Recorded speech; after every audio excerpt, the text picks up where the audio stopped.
अस्सलामुअलैकुम। आज की क्लास हमारी ग्राफ एडिटर के ऊपर है। हमने पहले भी ग्राफ एडिटर पढ़ा था, लेकिन हमने डिटेल से नहीं पढ़ा था। तो आज हम ग्राफ एडिटर को डिटेल से पढ़ेंगे। सबसे पहले आपके पास एक इमेज होनी चाहिए। वो इमेज आपकी कोई लोगो भी हो सकती है, या फिर आप कोई भी इमेज यहाँ पर ले सकते हैं। मैंने यहाँ पर अपना एक लोगो लिया है। अगर उस पर मैं कोई एनिमेट करता हूँ, जैसे कि स्केल, आपको यहाँ पर लेयर पे अपनी क्लिक करना है और कीबोर्ड से प्रेस करना है एस। जब आप कीबोर्ड से एस प्रेस करते हैं तब आपके पास स्केल की ट्रांसफॉर्म प्रॉपर्टी यहाँ पर से शो होने लग जाती है और साथ में आपको स्टॉप वॉच दिखती है। स्टॉप वॉच जो होती है वो की फ्रेम लगाने के लिए होती है। तो यहाँ पर आपके पास दो वैल्यूज़ होते हैं जो आपको हाइट और विड्थ सेट करने के लिए मदद देते हैं। यहाँ पर एक लिंक का भी ऑप्शन दिया हुआ है। अगर यहाँ पर लिंक क्लिक की हुई है तब आप प्रोपोर्शनली अपने लोगों को स्केल कर सकते हैं, और अगर ये लिंक पर क्लिक नहीं किया हुआ तब ये प्रोपोर्शनली आप अपने लोगों को या अपनी इमेज को स्केल डाउन नहीं कर सकते या स्केल अप नहीं कर सकते। फिर आपके पास फ्रीडम होती है अपने लोगों को ज़्यादा विड्थ देने की या ज़्यादा हाइट देने की। तो यहाँ से मैं ऐसे इसको स्केल अप कर सकता हूँ, लेकिन ये स्ट्रेच हो रहा है और यहाँ से ये विड्थ वाइज स्ट्रेच हो रहा है। ठीक है, अगर यहाँ पे मैं इसको ऐसे क्लिक कर लेता हूँ तो ये इस तरीके से मेरा साइज आगे पीछे मूव करेगा। तो यहाँ पे डिफ़ॉल्ट वैल्यू जो होती है वो 100 होती है। आपने यहाँ पे 100 ही रखना है और यहाँ पे लिंक पर क्लिक ही रखना है। ठीक है, और उसके बाद आपको यहाँ पर टाइमलाइन में आके यहाँ पे अपनी वैल्यू 0 कर देनी है और स्टॉप वॉच पे आपने क्लिक कर देना है। उसके बाद 1 सेकंड आपने आगे बढ़ना है। उसके बाद आपने दोबारा से अपने की फ्रेम पे क्लिक करना है और पिछली लेयर पे आके पिछले की फ्रेम पे आके आपको यहाँ पे वैल्यू 0 देनी है। और यहाँ पर आप देख सकते हैं कि हमारी एनिमेशन इस तरह से है।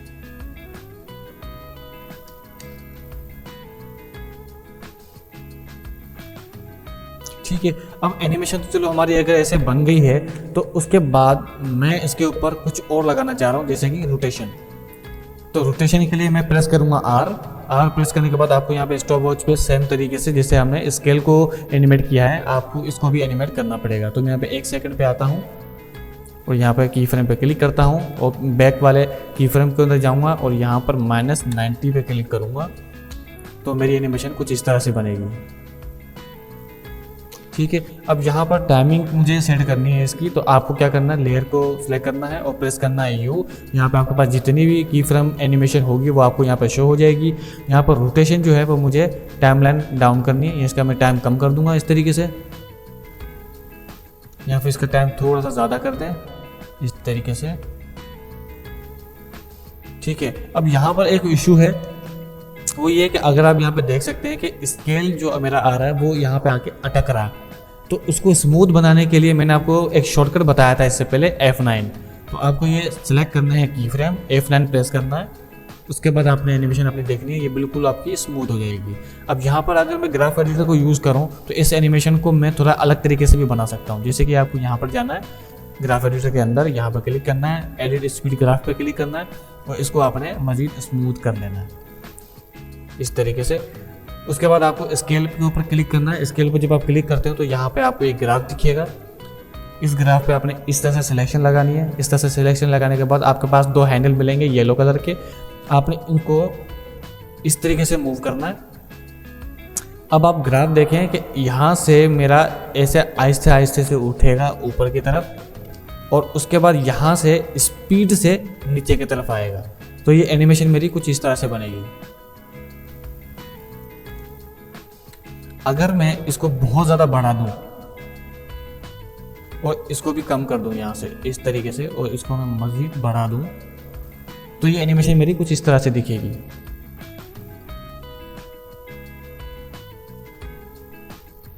ठीक है, पर ये तरीका बिल्कुल मुनासिब नहीं है। हम ज़्यादातर इस तरीके से यूज़ नहीं करते ग्राफ एडिटर को।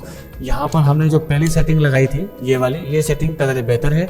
और यहाँ पर अगर हो सके तो और ज़्यादा कम देना है। जैसे कि यहाँ पर मैंने ये दिया था तो इसकी जगह पे आप ये वाला ग्राफ ऐसे यूज़ कर सकते हैं। और यहाँ पर हम एक और तरीका भी यूज़ करते हैं, जैसे कि यहाँ पर हमारी जो आने वाली एनिमेशन जो है, ये एनिमेशन जब आ रही है, जब स्केल अप हो रहा है मेरा लोगो, तो यहाँ पर स्मूथ तो हो रहा है, लेकिन जब स्टॉप हो रहा है स्टॉपिंग इसकी बिल्कुल स्मूथ नहीं है।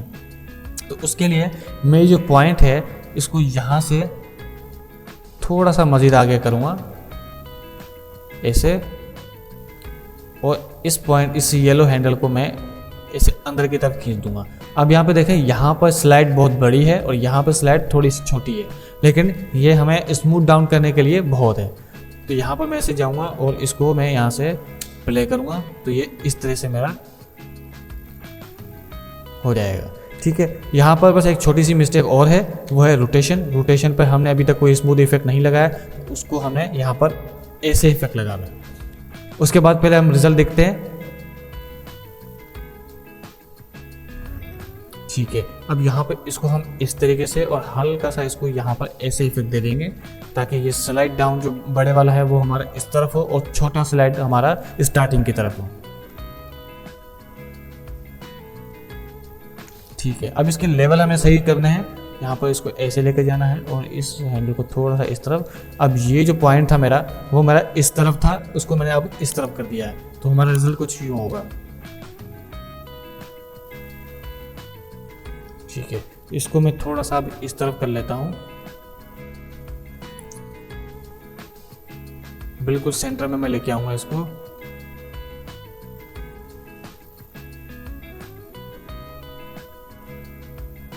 ठीक है, तो अब ये मेरा बिल्कुल परफेक्ट बन चुका है। इसको मैं अगर थोड़ा सा आगे और इसको थोड़ा सा अगर मैं टाइमिंग में अगर आगे पीछे हेयर करूं तो ये थोड़ा इस तरीके से मुझे दिखेगा। ठीक है, अब यहाँ पर अगर मैं कुछ और चेंज लेके आऊँ इसमें, तो उसके लिए मुझे इस लेयर को 3D में चेंज करना पड़ेगा। तो यहाँ पर ये जो आप निशान देख रहे हैं, यहाँ पर मैं इस लेयर को 3D में जब चेंज करता हूँ तो यहाँ पर मेरे पास 3D रोटेशन की मेरे पास और भी प्रॉपर्टी खुलती है। इससे पहले जो आपके पास रोटेशन थी वो Z रोटेशन थी, और उसके अलावा जो आपके पास रोटेशन आई है वो X और Y की आई है। X Y क्या करता है, अगर हम X को रोटेट करें तो ये ऐसे रोटेट करता है, लेकिन हमें यहाँ से ऐसे रोटेट करने की कोई ज़रूरत नहीं है, और ये जो रोटेशन है ये हमारी ऐसे काम करती है। ठीक है, तो मुझे जाना है इस तरफ, Y को लगाना है और यहाँ पर इस तरफ आना है, और ऐसे मैंने की फ्रेम मैंने सेट कर दिया।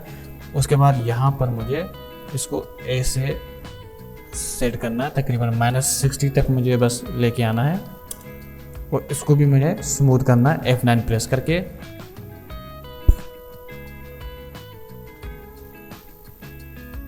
अब यहाँ पर हम लेते हैं एक शेप और उसको हम यहाँ पर सॉलिड देते हैं। याद रहे, हमें यहाँ पे फिलिप पे क्लिक करना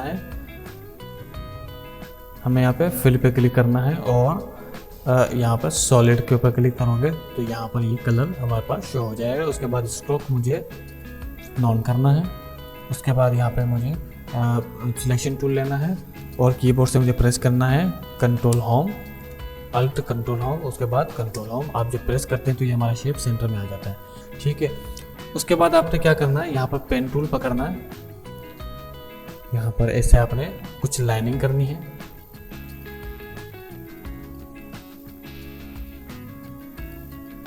ठीक है, अब हमने ऐसे लाइनिंग कर दी है, तो उसके बाद हमने इस जो हमने लाइन बनाई है यहाँ पे फिल नॉन करना है और स्ट्रोक को ऑन करना है।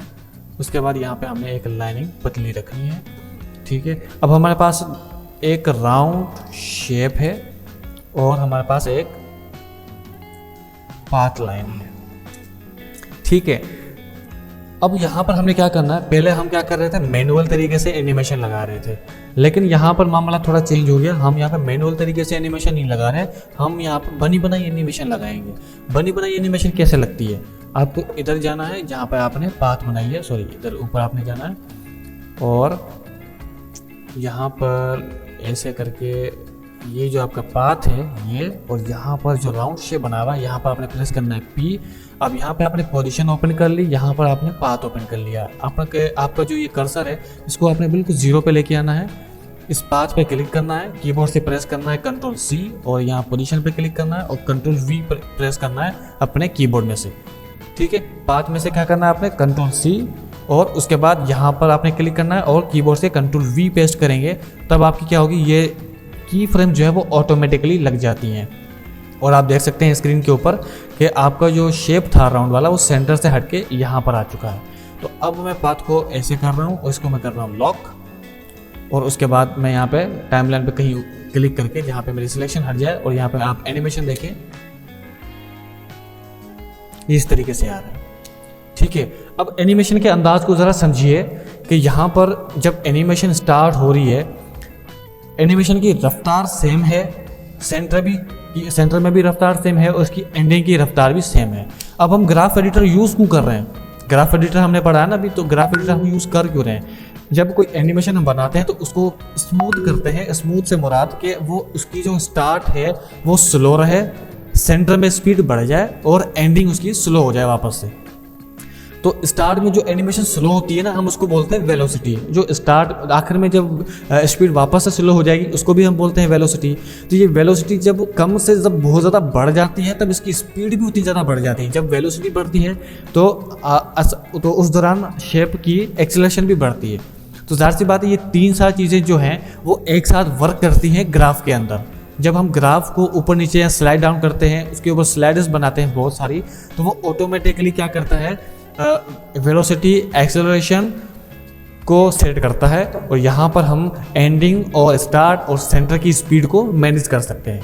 अब यहाँ पर आप देखें गौर से कि मेरी स्टार्टिंग से लेकर एंडिंग तक स्पीड बिल्कुल सेम है। तो ये एनिमेशन मैं थोड़ी सी चेंज करना चाह रहा हूँ इस तरीके से। तो आपने पोजीशन पे क्लिक रखना है, ग्राफ एडिटर के अंदर जाना है, तो यहाँ पर देख सकते हैं कि यहाँ पर बिल्कुल लीनियर है, बिल्कुल लीनियर है। कैसे पता लगा ये लीनियर है? आपको यहाँ पर जाना है, यहाँ पर ऐसे सिलेक्ट करना है, राइट क्लिक, की फ्रेम इंटरपोलेशन के अंदर जाना है और यहाँ पर आप देख सकते हैं क्या बता रहा है, टेम्पोरल इंटरपोलेशन में लीनियर। अगर आप इसको बीजर में चेंज करते हो और ओके करते हो तब ये क्या हो जाएगा, आपका स्मूथ इफेक्ट इसके अंदर अप्लाई हो जाएगा, जिसको अपन बोलते हैं इजी ईज, जो आप F9 प्रेस करके यहाँ से सेट करते हो। अब यहाँ पे आप जब एनिमेशन देखोगे आपको थोड़ा सा फर्क नजर आएगा, होगा बिल्कुल माइनर सा फर्क है, लेकिन आपको ये फर्क बिल्कुल अच्छे से नजर आएगा। अब यहाँ पे गौर से देखिएगा, ठीक है। अगर आपको ये फर्क नजर नहीं आया तो हम यहाँ पर जाते हैं सिलेक्ट करके इधर, अगर यहाँ पर अभी भी कोई फर्क नहीं आया तो यहाँ पर इस तरीके से आपने F9 प्रेस कर देना है। जब F9 प्रेस किया आपने तो यहाँ पर कुछ स्पेस आपको यहाँ पर मिल जाएगा, क्योंकि स्टार्ट और एंड की एनिमेशन जैसे कि मैंने कहा वो उसको स्टार्ट होने में और स्मूथ रुकने में वापस टाइम लगता है, इसलिए यहाँ पर स्पेस बहुत ज़्यादा है। तो यहाँ पर ये एक्सेलरेशन लेगा, इसमें इसको टाइम लगेगा, और यहाँ पर जब एक बार स्पीड आ गई तो वो कंटिन्यूसली एक ही तरीके से स्पीड को बरकरार रखता है। और यहाँ पर आते आते जब ये रुकने का टाइम आएगा, यहाँ पर वापस से स्लो होने के लिए ये बिल्कुल अपनी एक्सेलरेशन रोक देगा, बिल्कुल स्टॉप हो जाएगा यहाँ पर। अब यहाँ पे एनिमेशन देखिएगा, अब यहाँ पे आप गौर से देखिए, जब स्टार्ट ले रहा है हल्के से मूवमेंट ले रहा है, उसके बाद फिर स्पीड पकड़ रहा है, और उसके बाद अगर आपको अभी भी ये फ़र्क नज़र नहीं आ रहा है तो यहाँ पर मैं आपको फ़र्क दिखाने के लिए इस एनिमेशन को थोड़ा सा मैं आगे करूँगा। जैसे कि इसको मैं ऐसे कर देता हूँ और ये कर देता हूँ ऐसे, इसको मैं ऐसे कर दूंगा, ठीक है, और इसको मैं कर दूंगा इस तरीके से, इसको आपने इस तरीके से कर देना है, ठीक है। अब यहाँ पर आप देखिएगा, ठीक है। अब इसकी स्टार्ट देखिए कैसे ये स्लो हो रहा है, उसके बाद फिर स्पीड पकड़ रहा है, उसके बाद जब रुकने लगेगा तब वापस से स्लो हो जाएगा, ठीक है। तो यकीनन आपको ये बात यकीनन समझ में आएगी कि हम अगर मैनुअल एनिमेशन बनाते हैं उसमें और जो हमारे पास बने बने एनिमेशन मिल जाती है उसमें डिफरेंस क्या है। वहाँ पे हमें एक्सेलरेशन वेलोसिटी हमें प्रॉपर तरीके से मिल रही है, उसको हम मैनेज भी इजीली तरीके से कर सकते हैं, ठीक है। अब मैं इसको वापस से पहले की तरह करता हूँ। उसके बाद हम वापस जाते हैं ग्राफ एडिटर के अंदर, यहाँ पर हम इसे सिलेक्ट करते हैं, F9 प्रेस करते हैं, यहाँ पर जाते हैं। यहाँ पर देखो कि ग्राफ जो है वो क्या बता रहा है हमें कि यहाँ से आपने बिल्कुल स्मूथली ऊपर गए, उसके बाद यहाँ पे स्पीड बहुत ज़्यादा तेज़ हो गई। यहाँ पे आपको जब आप यहाँ पर जाते हो तो यहाँ पे आप टाइम के नीचे एक स्पीड ग्राफ आ रहा होता है, वो ग्राफ आप देख सकते हो कि जिस जैसे मैं माउस को आगे पीछे लेके जाऊँगा यहाँ पे स्पीड अब कम होती जा रही है। अब 29 हो गया है और अभी 27 हो गया है, लेकिन जब ये मेरा माउस ऊपर था तब ये 45 तक गया था। ये इसकी पीक स्पीड है, ठीक है। 4572 पिक्सल पर सेकंड की रफ्तार से ये शेप जो है मूव कर रहा है। अब इसको मैं मज़ीद सेट करता हूँ, यहाँ पे आपने जाना है और इधर भी आपने जाना है, इस तरह से करके इसको मैं थोड़ा सा इस तरीके से करूँगा और इसको मैं थोड़ा सा इस तरीके से करूँगा, ऐसे बिल्कुल इसको आपने बिल्कुल सेंटर में रखना है। इसकी पीक मैंने बढ़ा दी, पहले था 4500, अब था 7384 तक मैंने इसकी पीक पावर बढ़ा दी है। अब आप देखिएगा इसकी एनिमेशन कैसे कवर करती है। अगर आप चाहते हैं कि ये सेंटर से स्लो हो जाए और यहाँ से फास्ट हो जाए और आखिर में फास्ट हो जाए, सिर्फ सेंटर में स्लो हो जाए, तो हम ये भी कर सकते हैं। तो उसके लिए आपको पहले यह इसको ऐसे करना है, इसको ऐसे लेके आना है और यहाँ से आपने इसको डाउन करना है इस तरीके से। अब देखिएगा ये एनिमेशन हमारे दो तरीके से वर्क करती है।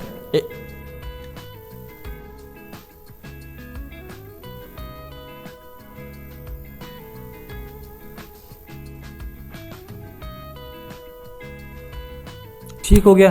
तो यकीनन आपको ये पूरा तरीका का समझ में आ गया कि ग्राफ एडिटर असल में वर्क किस तरीके से करता है। और साथ में आपको एक और चीज़ पता चली होगी कि हमने जब पेन टूल से ये पाथ बनाई थी तो यहाँ से हमने पाथ कॉपी करके शेप की पोजीशन में हमने पेस्ट किया था, तो इसको कहते हैं पाथ एनिमेशन। मैंने यहाँ पर दो लेसन एक साथ दिए हैं, आपको ग्राफ एडिटर भी अच्छे से पढ़ाया है और यहाँ पर मैंने आपको पाथ एनिमेशन कैसे होती है, उसका मतलब ऑटोमेटिकली उसके की फ्रेम कैसे बनता है, आपको ये भी बता दिया है। तो यहाँ पर मैं बस एक चीज़ और बताना चलूँ, उसके बाद हम क्लास एंड कर देंगे अपनी, कि अगर आप यहाँ पर XYZ कोई भी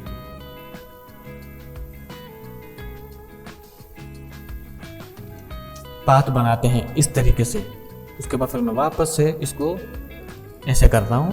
ठीक है, अब मैं ये यहाँ पर एक्स्ट्रा कुछ भी नहीं करना, यहाँ पर आना है, कंटेंट पे आना है, शेप पे आना है, पाथ के अंदर आना है, यहाँ पर आऊँगा, उसको 0 पे लेके आऊँगा, पाथ पे आने के बाद कंट्रोल C, उसके बाद यहाँ पर जो मेरी शेप है राउंड शेप, इसको मैं जितने भी की फ्रेम्स के लगे हुए थे सारे मैं हटा दूंगा और यहाँ पर पोजीशन पर क्लिक करके मैं कंट्रोल V कर दूंगा।